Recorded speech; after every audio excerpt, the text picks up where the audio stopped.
Wznoszę swe oczy ku górom, skąd przyjdzie mi pomoc. Pomoc od Pana wszak Bogiem moc. Comment on peut comprendre cette béatitude? Cette béatitude est assez frappante parce qu'elle implique une pratique pour en recevoir le bénéfice. Donc, elle implique que l'on soit soi-même miséricordieux pour obtenir miséricorde. Et je trouve que cela est très beau, quoi. Et on ne peut faire l'expérience de la miséricorde que dans la mesure où soi-même on s'implique à l'être, on s'applique à l'être.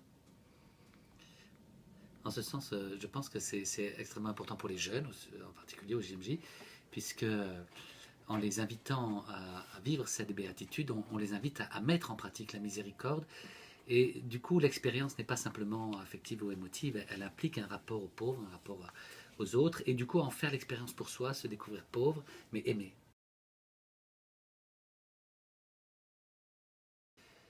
Ben, elle est première. Hein. Elle est première parce qu'on ne peut vraiment faire des actes de miséricorde qu'en étant mu par la grâce. Je pense évidemment au bon samaritain. Hein, il ne suffit pas d'être un lévite ou un prêtre, mais c'est un samaritain qui va traverser la rue pour aller aider celui qui a été mis à mal par les brigands, nous dit la parabole. Et du coup, il est mu par la grâce, et la grâce agit où elle veut, et elle est première de toute façon. Mais la grâce, elle implique toujours la réponse de l'homme. Et ça correspond vraiment à cette béatitude. Hein. Heureux les miséricordieux, ils obtiendront miséricorde. Le Seigneur nous travaille secrètement pour aller au-devant du pauvre, et du coup en faire aussi le bénéfice. Ah, ça, il y a un primat de la grâce, c'est sûr. Hein. Vous savez, je pense toujours sur cette question à la lettre du pape Jean-Paul II, Novo Millennio Innuente, où le pape justement nous invite à repartir du Christ pour entrer dans le troisième millénaire. Et en repartant du Christ, il nous invite justement à bien être attentif au primat de la grâce. Il ne faut pas s'appuyer sur les œuvres humaines. Et l'exercice de la miséricorde, de toute façon, la vraie miséricorde comme telle est un don de Dieu. C'est la vie de Dieu. Et donc ça nous dépasse. C'est un primat de la grâce qui va se déployer en nous et dont on fera l'expérience. Ça, c'est bien clair.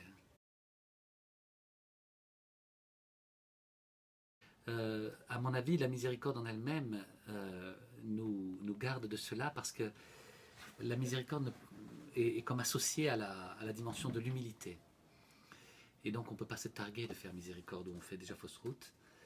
Mais de fait, la miséricorde n'est pas avant tout une récompense. Certes, il y a une dimension de récompense, mais qui est le fruit premier de l'œuvre de Dieu. Les mérites humains et personnels vont entrer dans cette logique du don de Dieu et vont déployer la grâce. Mais celui qui vit de la miséricorde, il en fait toujours l'expérience comme un don de Dieu. La Vierge Marie, elle est celle qui a obtenu miséricorde parce qu'elle est immaculée et qui vit dans la miséricorde. Je pense que Mère de Miséricorde, parce qu'elle est celle qui va participer à l'œuvre de la miséricorde, qui est l'œuvre de la rédemption, hein, l'œuvre du salut que Jésus accomplit sur la croix, et dont elle est directement participante parce qu'elle est mère de Jésus, et parce que sur mandat de Jésus, et par grâce de Dieu, elle devient mère de l'humanité. Hein, voici ta mère. Et du coup, elle le vit, ça vraiment, dans cette transmission de la grâce. Mais j'aime beaucoup dans les messes que l'on peut célébrer en l'honneur de la Vierge Marie, il y a la messe en l'honneur de Marie, Mère de Miséricorde, et la présentation de cette messe insiste très bien là-dessus. Si elle est Mère de Miséricorde, c'est parce qu'elle en fait l'expérience pour elle-même. Et en particulier dans son Immaculée Conception, hein, c'est une grâce qui lui est faite sans aucun mérite préliminaire. Certes, justement, elle va garder la grâce jusqu'à son Assomption. Cette plénitude de grâce, elle ne la perd jamais.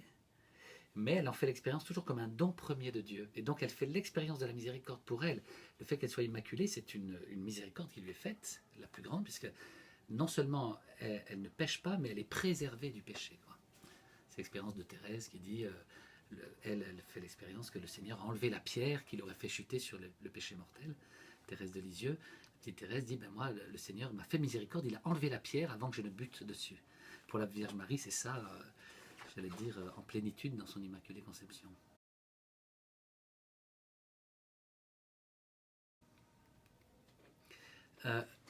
Je pense que le rapport de Marie à l'Église, justement, c'est ce rapport à la maternité. Hein. Marie est mère de l'Église parce qu'elle est mère du corps du Christ, et donc son corps physique, Jésus, et puis son corps mystique, précisément dans tous ses membres dans l'Église. De ce point de vue, il y a vraiment une dimension de maternité de la Vierge Marie, ça c'est le pape Paul VI qui l'a défini. L'Église, elle, va se recevoir à la fois comme fille de Marie, mais du coup, elle intègre cette maternité aussi, en particulier à travers les sacrements, hein, puisqu'on compare justement l'Église à une mère, parce qu'elle donne naissance aux enfants de Dieu dans le baptême. Et du coup, la miséricorde, elle traverse cette maternité, j'allais dire comme la Vierge Marie. L'Église n'a pas de mérite personnel, si l'on peut dire, dans ses membres, sinon ceux du Christ qui se déploie en elle. Les saints sont saints parce que le Christ les a rendus tels. Et du coup, la miséricorde fait partie de cette maternité où l'Église fait l'expérience d'être le peuple des rachetés par la grâce de Dieu, mais qui sont appelés aussi à transmettre. Et donc, ça, c'est la maternité directe, elle donne la vie. Hein. Et du coup, l'Église est mère de miséricorde, il me semble, surtout dans les sacrements, hein, dans le baptême, premièrement, le bain du baptême, hein, qui est vraiment le bain de la régénération, le bain de la miséricorde. Hein. Saint Paul a un très beau passage dans la lettre de Tite, et il me semble, il faudrait retrouver le chapitre, je crois que c'est 3, je ne sais plus quel verset, mais ce passage où il dit, je l'oublie, il est très beau, oui, vous pouvez le retrouver, il est très beau, nous avons été dans sa grande miséricorde, hein, ce n'est pas en vertu de nos mérites, il nous a rachetés par le bain de la régénération et la rénovation dans l'Esprit Saint. Ce très beau passage où il fait le lien entre le don de la grâce prévenante, la miséricorde qui nous rachète, dans l'eau du baptême et dans le renouveau dans l'Esprit Saint. Ce passage est très beau, il associe miséricorde, baptême et don de l'Esprit. Et ça, c'est l'œuvre de l'Église hein, qui doit vivre cela, qui doit précisément, parce qu'elle le reçoit, transmettre ce don à travers les sacrements. J'ai évoqué le baptême, donc le bain de la régénération, mais aussi la confirmation, la rénovation dans l'Esprit Saint, et puis dans la rémission des péchés, hein, évidemment. Dans l'Évangile de Jean, chapitre 21, hein, il leur remet le pouvoir de remettre les péchés. Et donc c'est dans l'exercice des sacrements en particulier. C'est des mots synonymes pratiquement, hein, miséricorde et pardon. La miséricorde étymologiquement renvoie à la misère et au cœur, hein, à la fois le cœur misérable qui a besoin du salut et le cœur de Dieu qui se penche sur la misère. Le pardon exprime l'amplitude du don, hein, par-delà le don, au-delà du don, l'amplitude d'un don qui se multiplie.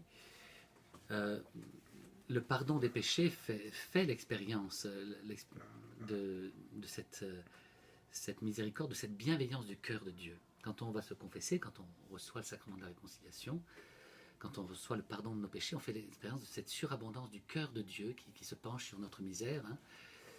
Ça, je pense que la pratique du sacrement conduit à cela. Ceux qui vivent des temps de conversion vivent cela. Hein. Et puis nous-mêmes, dans notre vie ordinaire de baptiser, renouveler la pratique de la confession nous aide à toucher cette fidélité de Dieu dans son amour pour nous. Son cœur se penche sur nous et nous aide à guérir de nos misères ou tout simplement même à les assumer, assumer nos pauvretés, assumer nos limites, et puis à en guérir aussi évidemment. Hein. Et du coup, ce pardon, cette abondance du don, il exprime la surabondance de la miséricorde qui n'est pas limitée.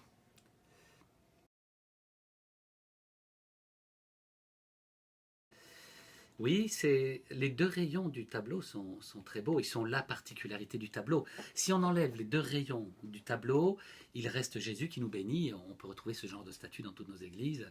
Jésus qui a la main gauche sur son cœur et la main droite qui bénit, c'est toute l'iconographie ou la statuaire de Jésus et du cœur de Jésus en particulier. La spécificité des rayons est très belle parce qu'elle est à la fois biblique, profondément biblique, hein, le sang et l'eau qui jaillissent du cœur de Jésus. Faustine dit qu'il y avait un rayon pâle, pour le rayon qu'on dit habituellement blanc, et un rayon rouge. Et Jésus, dans un des passages du Petit Journal, que vous pourrez retrouver, lui donne l'explication de ces deux rayons. En fait, si on a lu l'Évangile, si on est un peu pétri d'Évangile, assez spontanément, on va trouver l'explication qui est très classique dans la tradition de l'Église, depuis les pères de l'Église. Mais Jésus la redonne, cette explication, en disant le rayon blanc signifie l'eau, qui est le bain du baptême, et qui purifie les âmes. Hein.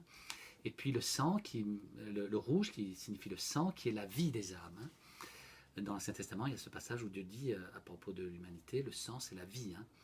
et c'est l'âme. Et donc le rayon rouge exprime vraiment cette vie de Dieu qui est donnée. Alors le rayon rouge et le rayon blanc manifestent vraiment l'eau et le sang qui jaillissent au coup de lance donné par le soldat romain sur la croix. Ici, dans le tableau de Jésus miséricordieux, ils ont une dimension rayonnante. Ce n'est pas simplement un flot qui coule, c'est des rayons. Du reste, on les désigne toujours comme cela. Cela est très beau.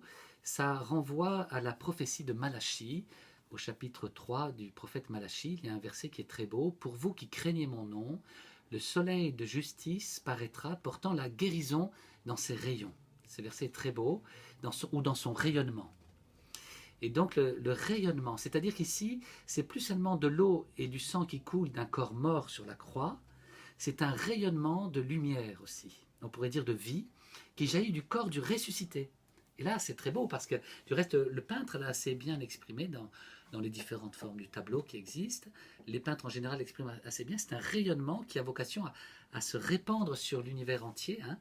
Et dans le tableau, ce qui est très beau, surtout dans le tableau original du peintre Kazimierowski, c'est que le centre de la lumière, c'est précisément le point focal, le cœur de Jésus.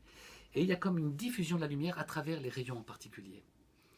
Et donc ça montre que la miséricorde se diffuse comme la lumière, et le propre de la lumière, c'est de se diffuser sans bruit, mais d'éclairer, de donner couleur, de permettre de voir les objets, l'espace, les couleurs. Et donc la miséricorde donne vie à ce qui nous entoure, et nous donne vie en premier lieu, évidemment.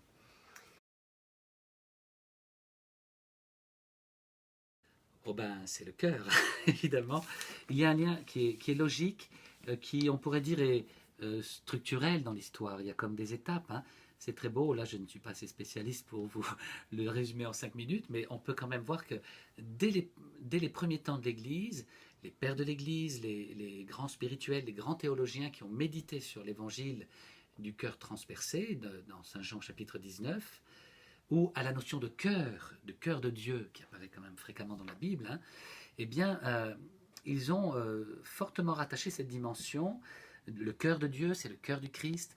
Le côté transpercé, c'est le cœur du Christ. Et donc, dès les premiers temps de l'Église, il y a cette approche du cœur de Jésus, du cœur transpercé. Après, ça va être déployé dans la spiritualité. Je pense aux franciscains. Saint Bonaventure a très bien déployé cela comme la source de la grâce et les sacrements. Du reste, avant Saint Bonaventure également, on a fait ce parallèle entre justement l'eau et le sang qui jaillissent du cœur de Jésus et puis les sacrements de l'Église. Le sacrement du baptême, le sacrement de l'Eucharistie, le sang du Christ, mais aussi l'effusion de l'Esprit, la confirmation.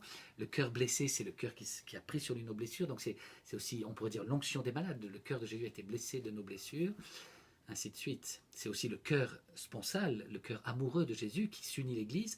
De son cœur jaillit l'Église. Et donc c'est aussi le sacrement du mariage qui est présent dans cette symbolique du cœur. Et c'est plus qu'une symbolique, si on pourrait dire, c'est toute la dimension sacramentelle. Et puis, avec Marguerite Marie, les apparitions de Paray-le-Monial, pour ceux qui se trouveront à Paray-le-Monial au cours du Grand Jubilé, eh bien, il y a cette dimension de la révélation de l'amour du cœur.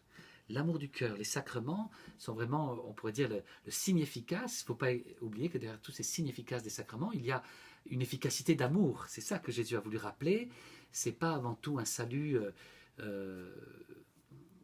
au nom d'une justice, ce n'est pas avant tout un salut au nom d'un code moral, c'est un salut que Dieu nous donne au nom de son amour. Voilà ce cœur qui a tant aimé les hommes. C'est le temps, dans le tant aimé les hommes, exprime un débordement, justement au-delà de la mesure. Il a tant aimé les hommes qu'il a été jusque-là.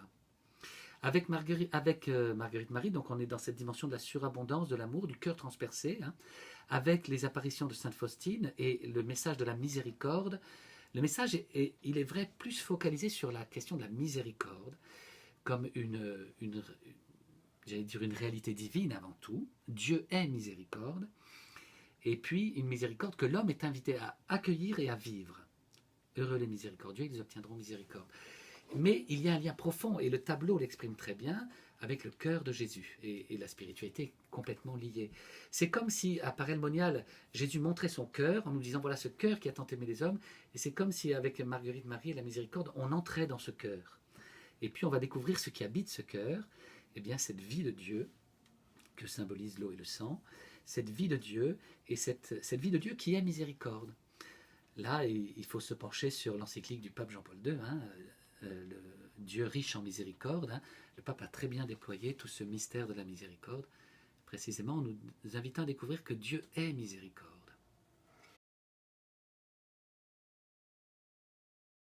De tête comme ça, de mémoire, rapidement. D'abord, moi j'aime beaucoup le chapitre 1 de l'encyclique qui nous rappelle que la miséricorde n'est pas à mesure humaine. La miséricorde est révélée par Dieu. Elle est donnée par Dieu, elle est Dieu lui-même. Et donc, le pape nous invite à ne pas penser la miséricorde à mesure humaine.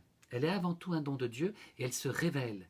Et il prend pour illustrer cette dimension l'échange entre Jésus et Philippe.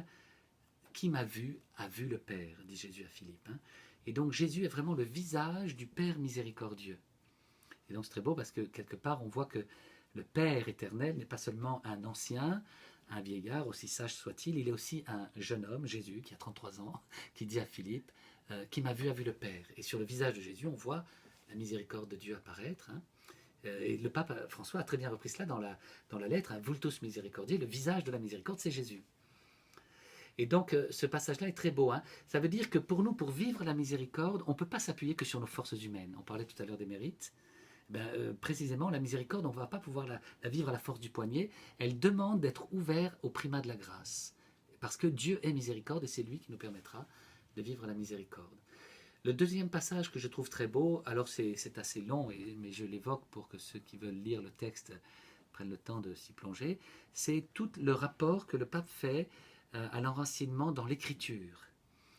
Et là, c'est très très beau avec tous les passages sur l'Ancien Testament, sur le Nouveau Testament et la parabole du Fils prodigue que le pape explique très bien et il montre très bien comment la miséricorde, au fond, est le cœur du ministère de Jésus.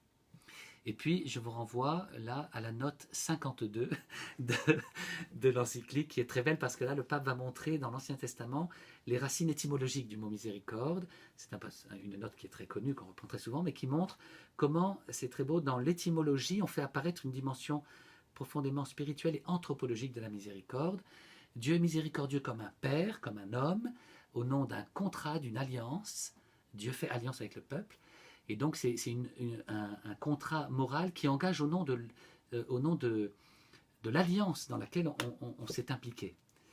Et donc c'est un engagement, mais qui a une petite dimension extérieure, plus masculine, tandis que le deuxième mot qui exprime cela, c'est le terme des entrailles, avec le terme hébreu qui lui correspond, et qui exprime là le rapport plutôt maternel. Dieu nous aime comme une mère. Et une mère pourrait-elle oublier le fils de ses entrailles? Non, dit Dieu. Et même si elle le pouvait, moi je ne t'oublierai pas. Et donc le terme d'entrailles renvoie là à la dimension maternelle. Dieu nous aime comme une mère aime son enfant, au nom de ses viscères, au nom de son sein. Elle ne peut pas oublier sa chair. Et du coup, là c'est le côté plus intérieur du lien et du rapport que Dieu a avec nous dans sa miséricorde. Un dernier point que je voudrais reprendre sur l'encyclique qui est très important, c'est le pape nous montre quelque chose dont on ne prend pas la mesure, c'est que dans la miséricorde, Dieu nous invite à exercer la miséricorde non seulement à l'égard de notre prochain, mais à l'égard de Dieu lui-même. Et ça, c'est une notion qui est complètement nouvelle, qui est complètement, j'allais dire, inédite, incroyable. Dieu nous demande d'être miséricordieux à son égard. Comment fait-il? Eh bien, le pape nous dit, dans le mystère de la croix. Lui qui est passé en faisant le bien, lui qui est passé en guérissant, en pardonnant les péchés, à l'heure de sa passion et lorsqu'il est sur la croix, c'est comme s'il lançait un appel à l'humanité pour que l'humanité soit miséricordieuse à son égard. Ayez pitié de moi qui suis crucifié pour vous. Alors que l'humanité, à ce moment-là, la plupart se moquent de lui, le blasphème, l'injurie, sauf quelques-uns, Marie, Saint Jean, qui sont au pied de la croix, Marie-Madeleine, qui ont une attitude de compassion. Et donc, pour nous provoquer à la miséricorde, Dieu se fait misérable. En prenant sur lui nos péchés, en prenant sur lui toute la peine des péchés de l'humanité, il se fait misérable, et c'est comme s'il nous appelait à être miséricordieux. C'est un des passages que le pape déploie dans le chapitre sur le mystère pascal. Et là, il dit il y a comme un retournement, un bouleversement. Et ça, c'est extrêmement fort parce que c'est propre au christianisme, un Dieu qui appelle à ce que l'humanité, sa créature, soit à son égard miséricordieuse. Vous avez révisé avant, non? J'ai un peu tout ça dans la tête tout le temps.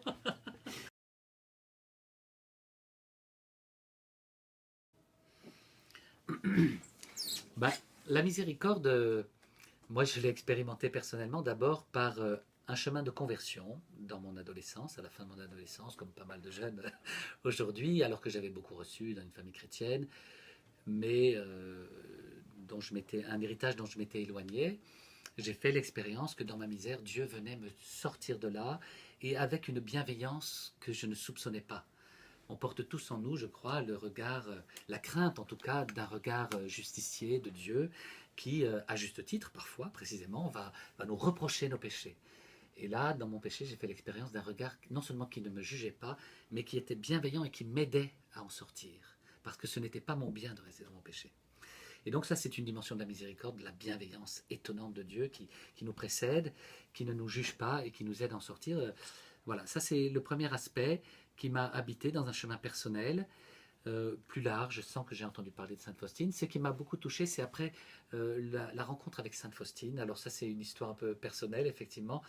Tout d'abord, c'est une amie qui m'en a parlé. Et comme souvent, je pense, on est un peu rebuté par ce message parce qu'il a un côté un peu nouveau, un côté dévotionnel qui nous paraît un peu affectif. Et donc j'avais mis un peu cela de côté parce que cet ami me parlait souvent de Faustine et de son petit journal.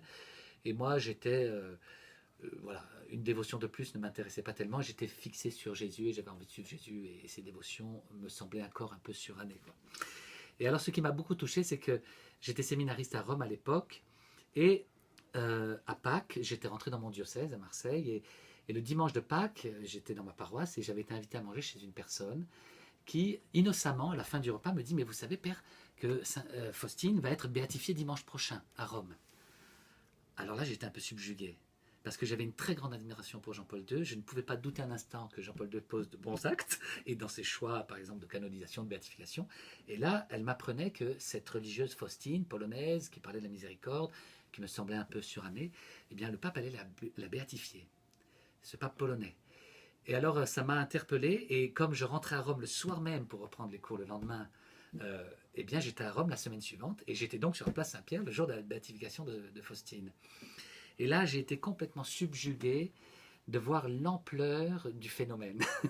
Parce que j'ai vu ces milliers de Polonais qui venaient, qui visiblement connaissaient très bien Faustine, le message, qui n'avaient aucun scrupule à montrer cette image de Jésus miséricordieux qui apparaît pour beaucoup comme un peu justement suranné, dépassé ou mièvre. Et donc, j'ai été subjugué, et puis de voir la teneur théologique que le pape donnait à l'événement.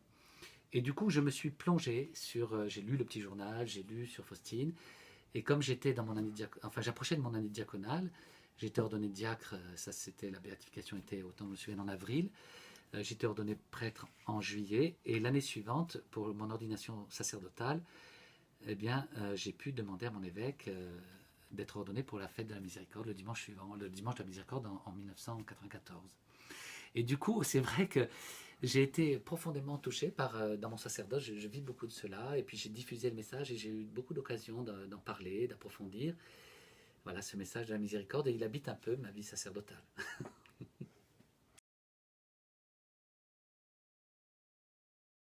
Alors, ce que je pense, c'est que pour entrer dans ce message, d'abord, il ne faut pas focaliser ce message sur Faustine. Faustine a été l'instrument de Dieu, la servante du Seigneur, vraiment. Jésus l'appelle la secrétaire de la miséricorde.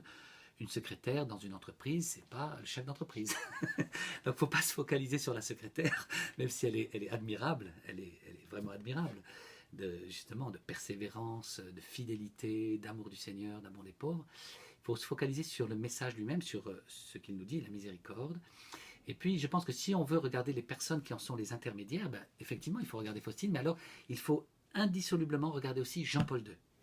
Et le chemin de Jean-Paul II, parce que Jean-Paul II, autant que Faustine, a été le messager de la miséricorde, tel que le message est donné à Cracovie. Lui, autant qu'elle, parce que Jean-Paul II est né à moins de 60 km de Cracovie, il est arrivé à 18 ans à Cracovie, l'année de la mort de Faustine. Ils se sont croisés à Cracovie, il est arrivé en août 38 à Cracovie, elle est morte en octobre 38. Et il a été travaillé dans l'usine qui est à côté du couvent, et les années suivantes, quand il était séminariste, au moment de la guerre, là, et donc il a côtoyé ce message tout de suite. C'est lui qui a ouvert le dossier de béatification lorsqu'il était archevêque de Cracovie, c'est lui qui, élu pape, l'a béatifié, c'est lui qui l'a canonisé, et c'est lui qui a promulgué la fête de la miséricorde. Et puis c'est lui qui a écrit l'encyclique sur la miséricorde. Donc il est complètement partie prenante de ce message. Alors du coup, ça déjà, ça nous donne un autre regard, parce que parfois on focalise sur Faustine, qui est avant-guerre, et qui est marquée par c'est vrai, une spiritualité très austère, très, très forte, très dure. Jean-Paul II nous donne un message très large, universel. Il a dit à la fin de sa vie, la miséricorde dessine l'image de mon pontificat. Donc ça veut dire que son pontificat, qui était un pontificat vraiment universel, il est le premier pape à avoir tant voyagé dans le monde entier, ça veut dire que dans le monde entier, il a imprégné son message, comme pape, au service de l'Église, de la miséricorde.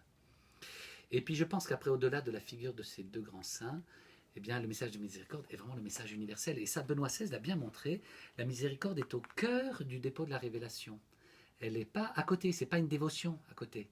Elle est la clé qui permet de comprendre en fait le message du salut qu'apporte le christianisme. Jésus est mort pour nous, par amour pour nous. Et il nous rachète au-delà de nos mérites, bien avant nos mérites, on n'en a pas, donc vraiment par miséricorde. Et il nous fait découvrir le vrai visage de Dieu.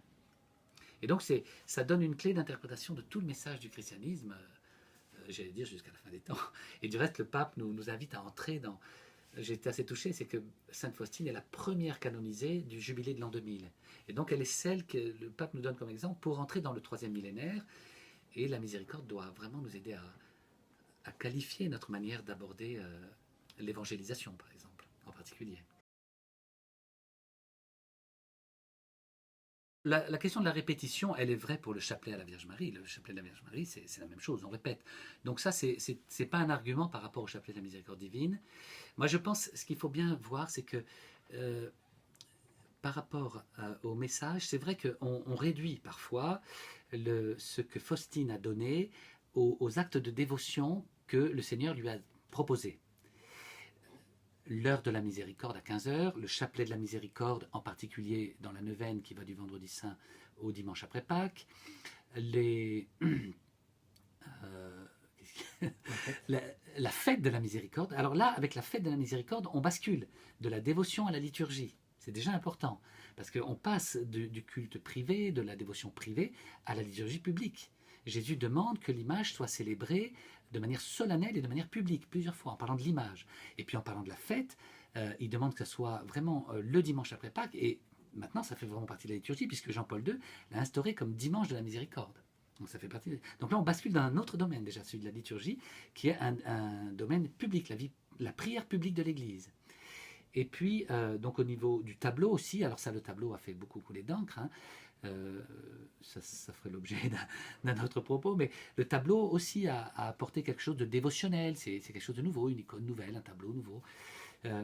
Et je pense que là, pour sortir de cette approche-là, il faut vraiment, en particulier, se nourrir de Dives in Misericordia, de l'encyclique de Jean-Paul II. C'est révélateur. Dans l'encyclique Dives in Misericordia, Jean-Paul II ne fait jamais et en aucune manière référence à Faustine et au message de Faustine. Jamais. Moi, ça m'a beaucoup étonné quand j'étais séminariste, parce que je me disais, c'est pas possible. C'est pour ça que j'étais même un peu prudent au début par rapport à Faustine, parce que je me disais, comment se fait-il que ce pape qui est polonais, qui a été à Cracovie, ne la cite jamais ? Alors que Pie XII n'a aucun problème pour citer Marguerite Marie quand il écrit une encyclique sur le cœur de Jésus. Alors il était Sacroise. Tandis que là, il n'en parle jamais. Alors, bon, j'étais séminariste, j'avais encore besoin d'évoluer, de comprendre, mais on m'a fait comprendre, c'est que justement, il voulait, et c'est très juste, il a voulu donner au message de Faustine tous les fondements scripturaires, dans la tradition, dans le magistère de l'Église, et donc théologique, il a voulu donner tous ces fondements-là au message de Faustine. Et ce qui fait qu'aujourd'hui, on peut approcher le message de Faustine avec une profondeur théologique, spirituelle, qui dépasse l'aspect dévotionnel. Et du coup, après, la question de la spontanéité, je crois que là, justement, ce qu'il y a de très beau dans le chapelet de la miséricorde, c'est qu'il est court, il a quelque chose de spontané, en fait. Ce sont des invocations très rapides. Hein. Après, en plus, Jésus, par exemple, a proposé d'autres invocations. Il y a une invocation que j'aime beaucoup, qui est très spontanée. Hein. « Ô sang et eau, jaillit du cœur de Jésus comme source de la miséricorde pour nous, j'ai confiance en vous. » Ben ça, c'est quelque chose de très spontané. Hein. C'est comme on dit autrefois, une oraison éjaculatoire où on crie vers Dieu spontanément.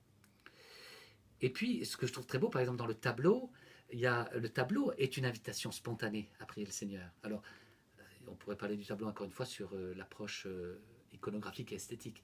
Mais l'inscription qui est sur le tableau, que Jésus a demandé explicitement, Jésus, j'ai confiance en toi, avec un point d'exclamation, je trouve ça montre comment ce tableau nous invite à une attitude vis-à-vis de Jésus qui est une attitude spontanée, la confiance.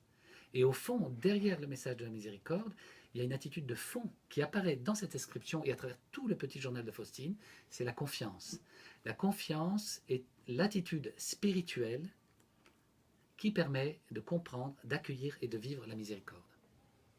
Alors là, j'en ai pour preuve, et je reviens au rapport avec le cœur de Jésus, c'est que le père spirituel de Marguerite Marie à Parelmonial, le père La Colombière, est un apôtre de la confiance. Il a écrit sur la confiance. C'est très très beau, hein, où il montre comment il se défie de lui-même parce qu'il voit combien il est faible, il est pécheur, combien tout en lui le porte à se méfier de lui, et du coup son attitude spirituelle, c'est la confiance. Et il a écrit de très belles choses sur la confiance en l'amour de Dieu.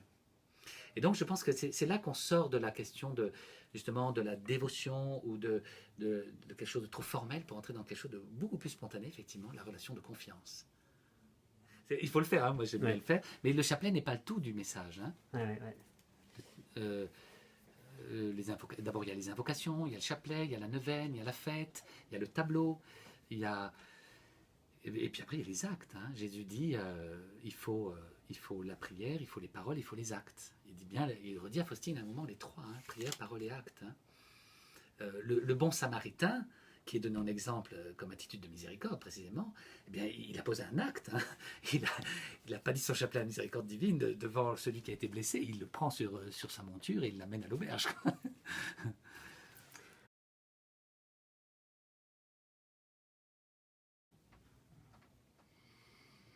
D'abord, notre génération est porteuse d'une inquiétude apocalyptique aujourd'hui. Hein, on pourrait le dire avec surtout l'écho que donnent les médias si rapidement aux événements catastrophiques, aux événements douloureux. Hein. Donc ça, je veux dire, c'est général, ça dépasse la question du christianisme. Hein. Pourquoi un déploiement si fort de violence, de catastrophes, ainsi de suite. Par rapport au message de Faustine, la question des fins dernières est présente, c'est vrai, et est présente dans les propos de Jésus tels qu'elle les relate dans ses locutions intérieures, dans son petit journal. Hein. En particulier, lorsque Jésus dit avant l'heure de la justice et la fin des temps, il y a le temps de la miséricorde. Hein. Je cite de mémoire, hein. Le temps de la miséricorde, et il faut en profiter parce que après ça sera trop tard. Le temps de la justice, ça sera l'heure des comptes. Et donc voilà. Donc de ce point de vue-là, effectivement, le message est porteur d'une dimension apocalyptique fin dernière. En même temps, il n'y a jamais de date, jamais de moment. Et là-dessus, il faut vraiment se référer toujours à ce que nous dit l'Évangile et la tradition de l'Église. On ne sait ni le jour ni l'heure, donc ça peut être demain ou dans 6000 ans, on n'en sait rien. Mais de fait, ça nous renvoie à une attitude aujourd'hui. Nous aujourd'hui, il faut qu'on se tienne prêt, parce que, comme le dit justement l'Évangile bien des fois, il faut veiller et prier. Hein. Après, c'est souligné par un autre passage du petit journal qui est très fort, qui dit en substance ceci, Jésus dit à Faustine, « J'aime particulièrement la Pologne, et c'est d'elle que jaillira l'étincelle qui préparera le monde à ma dernière venue. » Vous retrouverez le numéro du petit journal, où je pourrais vous faire passer, je n'ai plus en tête. Mais ce verset est très fort, effectivement, parce qu'il lie la Pologne à un message actuel qui doit préparer le monde à sa dernière venue. Donc effectivement, ça a une dimension apocalyptique, ou en tout cas fin dernière. Alors beaucoup ont associé cette étincelle qui doit jaillir de la Pologne et qui doit parcourir le monde à Jean-Paul II lui-même. Parce que, précisément, il a parcouru le monde au nom de l'amour de Dieu. Et donc, certains ont justement ramené ce message à l'heure actuelle. Jean-Paul II, lui, a une interprétation différente du verset. Le jour où il a consacré la basilique de Łagiewnicki à Cracovie, la grande basilique qui est construite à côté du couvent des religieuses où Sainte Faustine est décédée, il a eu un propos d'interprétation de ce verset, que je vous cite de mémoire, du petit journal, où il dit « Cette étincelle, c'est la miséricorde elle-même », alors que beaucoup l'interprétaient comme étant lui-même, Jean-Paul II, l'étincelle qui parcourt le monde. Lui, il dit « L'étincelle, c'est la miséricorde ». Alors là, on peut donner une dimension beaucoup plus large. Effectivement, aujourd'hui, on déploie cette dimension de la miséricorde, et c'est bon. Mais ça peut prendre du temps. Et là, on n'a pas de limite. C'est pas lié à une personne. Le fait que Jean-Paul II soit décédé nous mettrait dans une urgence incroyable, du coup, hein, s'il était lui, la fameuse étincelle. Si c'est la miséricorde, ça nous donne encore une liberté d'interprétation. Mais je crois qu'au-delà du temps et du moment, comme toujours dans l'Évangile, les temps et les moments, ils nous renvoient à nous, à notre responsabilité actuelle. Aujourd'hui, il faut vivre de cela.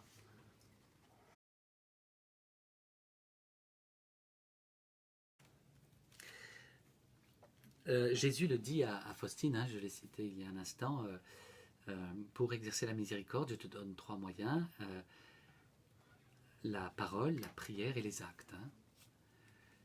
Je crois, autant ma mémoire est bonne, que Jésus commence par les actes. Et comme le dit Saint Jean, il faut aimer en acte et en vérité, hein, et non pas seulement en parole. Donc les actes. Et là, je pense que c'est quelque chose qu'on a à redécouvrir. J'allais dire, nous les manuels comme tout le monde, c'est que, et du reste on le voit bien, par qui sommes-nous touchés, quelles sont les figures qui touchent l'humanité aujourd'hui, les figures chrétiennes qui touchent le plus l'humanité, ce sont ceux qui vivent la miséricorde en acte. Je pense au Père, à l'abbé Pierre, qui a beaucoup touché en son temps parce qu'il a concrètement été aider les pauvres au nom de l'amour du Seigneur. Je pense à Mère Teresa, je pense à Sœur Emmanuel.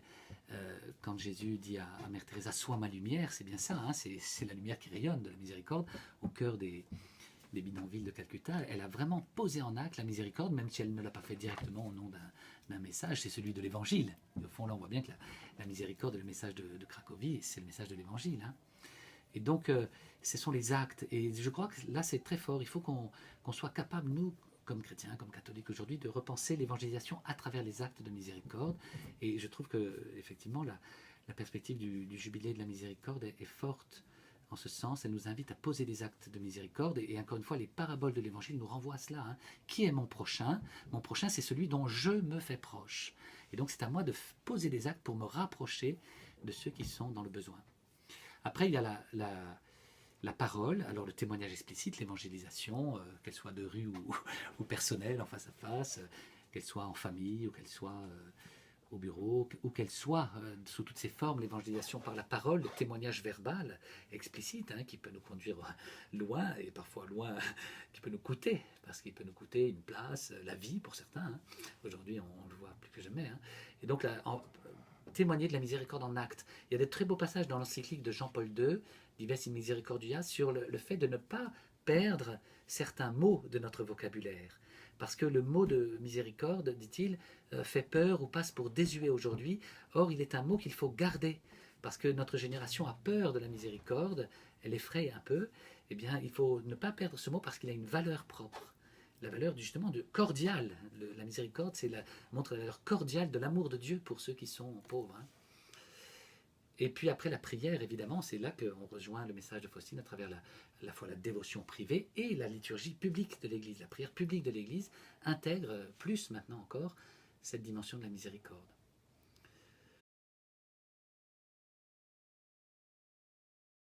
C'est magnifique. Ah ben là, pour moi, ça rejoint directement ce que je vous disais sur Dives in Misericordia.